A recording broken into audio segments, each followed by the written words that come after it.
A former U.S. Army intelligence analyst has been sentenced after being convicted of selling sensitive military information to someone tied to the Chinese government. That's the headline. Here's the harder question. How does someone with a security clearance sworn to protect classified material end up handing pieces of it to a foreign contact? And how long before anyone notices? According to federal prosecutors, this case adds to a growing list of Justice Department prosecutions targeting current and former U.S. military and government personnel accused of passing classified or sensitive defense material to China. It's not isolated. Federal agencies say they're watching a pattern here, and we're going to walk through what's publicly known about this case, what prosecutors say was compromised, how the scheme was uncovered, and where things stand now that sentencing has happened. One thing needs to be said clearly before we go further. Anyone named in a case like this was, at the point of arrest, presumed innocent under the law. Charges and allegations aren't convictions. Here, prosecutors say a conviction was secured and a sentence handed down. But the broader principle still applies to every case we cover in this space. Allegations aren't proof, and the legal process exists to test them. So what does a case like this actually look like from the inside? Most people have never seen how an espionage prosecution comes together. I went through how the Justice Department typically describes these cases in its charging documents and press releases, and one detail kept nagging at me. The profile almost never matches the Hollywood version. There's rarely a dead drop in a park at midnight, rarely a trench coat. What prosecutors describe, case after case in this recent wave, is more mundane and honestly more unsettling. A person with legitimate access, a communication channel that looks unremarkable, and a slow accumulation of small transfers that only look like a pattern once investigators line them up side by side. In this case, the person at the center of the prosecution was, according to federal prosecutors, a former Army intelligence analyst, someone whose job by definition involved handling sensitive defense information as part of routine duties. That access is the entire premise of the alleged crime. You can't leak what you were never trusted with. And that's what makes these cases sting differently than an outside hack. This isn't a foreign intelligence service breaching a firewall. It's an insider. Someone who passed a background check, swore an oath, and had a badge that let them walk past the very safeguards built to stop exactly this. It helps to talk, in general terms, about how the system is supposed to work, because it explains both how something like this happens and how it eventually gets caught. People who hold a security clearance in the U.S. military and intelligence community go through periodic reinvestigation, insider threat monitoring, and, depending on the sensitivity of their access, continuous evaluation systems that flag unusual behavior. Irregular travel, unexplained financial activity, contact with foreign nationals tied to intelligence services, or attempts to access information outside the scope of someone's actual duties. None of this is unique to this case. It's the general architecture the Justice Department and Department of Defense have built over the past 2 decades, largely in response to a string of insider espionage cases. We're describing that system in general terms, not claiming it applied here in any specific way beyond what prosecutors have said, that a scheme was uncovered and a conviction resulted. Here's where the case takes on real weight. Prosecutors aren't describing a data handling violation or a paperwork infraction. They're describing the sale of sensitive military information to someone connected to the Chinese government. That distinction matters a lot in how the Justice Department charges these cases. There's a wide gulf, legally and morally, between mishandling classified material through carelessness and knowingly handing it to an agent of a foreign government for something of value. The second category is what federal espionage statutes exist to punish severely, and it's the category prosecutors say this case falls into. Worth naming honestly, cases like this are notoriously hard to build. Unlike a bank robbery with a getaway car on camera, handing information to a foreign contact can happen quietly, over encrypted channels, in small pieces, over months or years. Investigators in this kind of case usually have to reconstruct a timeline almost entirely from indirect evidence, financial records, communications, metadata, travel patterns, because the actual moment of transfer rarely leaves one clean piece of evidence. Based on the pattern the Justice Department has described across similar recent prosecutions, building a case that holds up in federal court can take a year or more of investigative work before an arrest is even made public. That's exactly why so many of these cases, once they surface, feel almost anticlimactic. There's no dramatic raid footage. There's a press release, a docket number, a quiet announcement that someone's been arrested, then months later that they've been convicted, then eventually that they've been sentenced.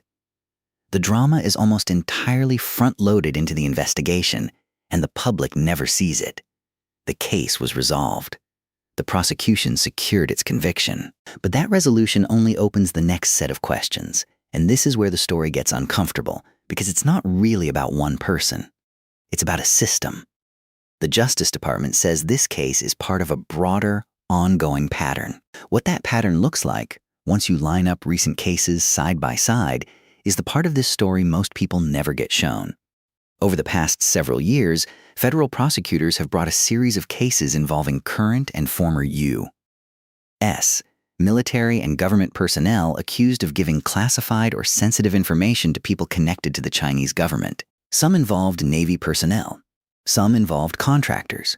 This one, prosecutors say, involves a former Army intelligence analyst.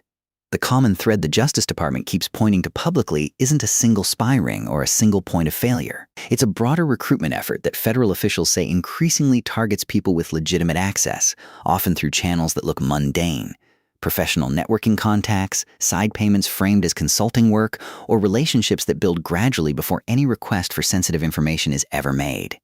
What's most surprising isn't how sophisticated the pattern sounds. It's how unsophisticated the entry point usually is. These aren't elaborate honey trap operations lifted from a spy novel. They're stories, described publicly by federal prosecutors, of someone accepting what looks at first like a small, low-risk favor, then another, until the relationship has quietly become something federal law defines as espionage. Here's what doesn't sit right, even in the general pattern. The people involved are rarely, if ever, ideologically motivated the way Cold War-era spy stories imagined. Federal officials who study this pattern have said publicly that financial motivation, debt, greed, a sense of being underpaid for access that turns out to have real market value to a foreign government, shows up far more often than ideology. That's not a claim about this individual's motivations, which haven't been detailed in the public record we're working from. It's a claim about the broader pattern the Justice Department itself has described. Here's what that tells us about the moment we're in. For decades, the public conversation about espionage was dominated by images of Cold War defectors and dead-drop tradecraft. What federal prosecutors describe now, across this whole recent wave of cases, is quieter and arguably more dangerous precisely because it's mundane. It doesn't require a trained foreign intelligence officer running a years-long operation. It can start with a text message and a small, seemingly harmless request. That's not speculation about this case specifically. It's the pattern the Justice Department has laid out publicly, case after case, as the backdrop against which this prosecution took place. Here's a take that might not sit well with everyone, and it's ours, not the Justice Department's. When the public hears about a case like this, the instinct is almost always to focus entirely on the individual, to ask what kind of person does this. Fair question. But it lets the institutions around that person off the hook too easily. If someone with access to sensitive military information can be recruited slowly enough that the shift from small favor to federal crime isn't obvious even to the people closest to them, that's not only a failure of character, it's a failure of the systems meant to catch warning signs before they become a 5-year investigation and a courtroom. We're not excusing what prosecutors described. We're saying the institutional side of this deserves at least as much scrutiny as the individual, and it almost never gets it, because a person is easier to write a headline about than a monitoring program.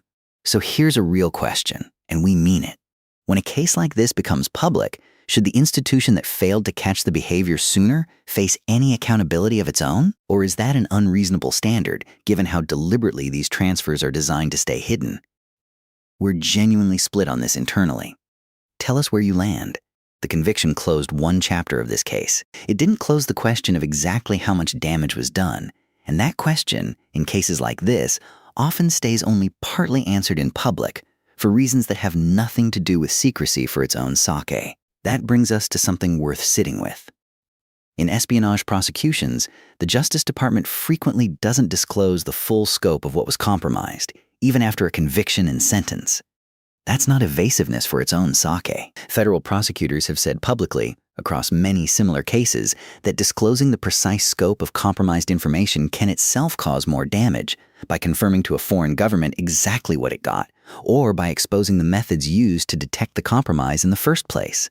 So when a case like this concludes with a sentence but without every detail made public, That's often by design, not by accident. There's a line that shows up, in one form or another, across a lot of these press releases and charging documents, a kind of standard boilerplate about protecting national security.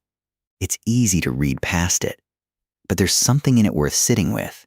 It's an acknowledgement, built into the process itself, that justice and full transparency don't always arrive together in cases like this. The public gets a resolution. It rarely gets the whole story. Put yourself, for a second, in the position of the investigators who worked this case.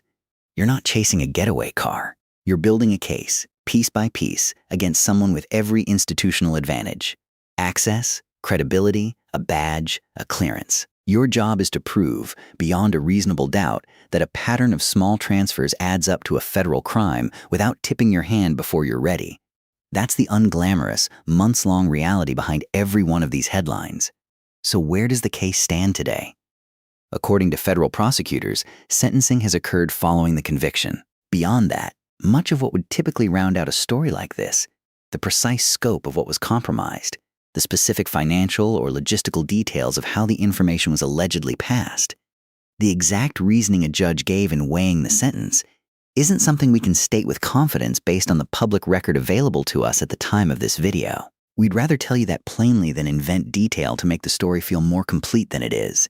That's a deliberate choice, and it's worth explaining. A lot of channels in this space fill gaps with dramatized language dressed up as fact, an invented dollar figure, an invented quote, a scene that must have happened. We don't do that. When the sourced facts are thin, the honest move is to say so, not pad the runtime with things we can't back up. What we can tell you is the broader context, because it's well documented and useful for understanding why this case matters beyond the individual involved. Federal espionage statutes carry some of the most severe penalties in the U.S. criminal code, because the harm from a compromised military secret isn't measured the way ordinary financial crime is. A stolen dollar can be recovered. Compromised defense information generally can't be unleaked. It can only be assessed, mitigated, and, where possible, used to close the gap that allowed the leak in the first place. That's part of why the Justice Department treats convictions like this one as high priority, high visibility prosecutions, even when the dollar figures involved are, relatively speaking, modest compared to other categories of federal crime. If you've been watching our channel for a while, you've probably noticed this isn't the first case in this pattern we've covered. And according to the Justice Department's own public statements, it almost certainly won't be the last. Federal officials have said, repeatedly and on the record, that they consider insider threat recruitment by foreign intelligence services, particularly China, to be one of the most active categories of national security prosecution happening right now in 2026. Ever wondered what it would actually take for someone you worked alongside to be quietly living a double life like this? We're not asking rhetorically. We've had viewers tell us, in the comments on past videos in this series, about coworkers who turned out to be under investigation for things nobody around them suspected. If that's ever happened near you, we'd genuinely like to hear it. We read every comment on these videos. So where does that leave the open questions? We don't know, from the public record available to us, the exact length of the sentence, the specific channels prosecutors say were used to pass information, or the full scope of what was compromised, and we're not going to guess at any of it. What we do know from the Justice Department's own public statements is that this case fits into an active and growing category of prosecutions the federal government says it's treating as a serious, ongoing national security priority. If you want the primary source material rather than our summary, the Justice Department's Office of Public Affairs and the FBI's National Press Office both publish original charging documents and sentencing announcements for cases like this one, and reading those directly is the best way to separate verified fact from speculation in this whole category of story.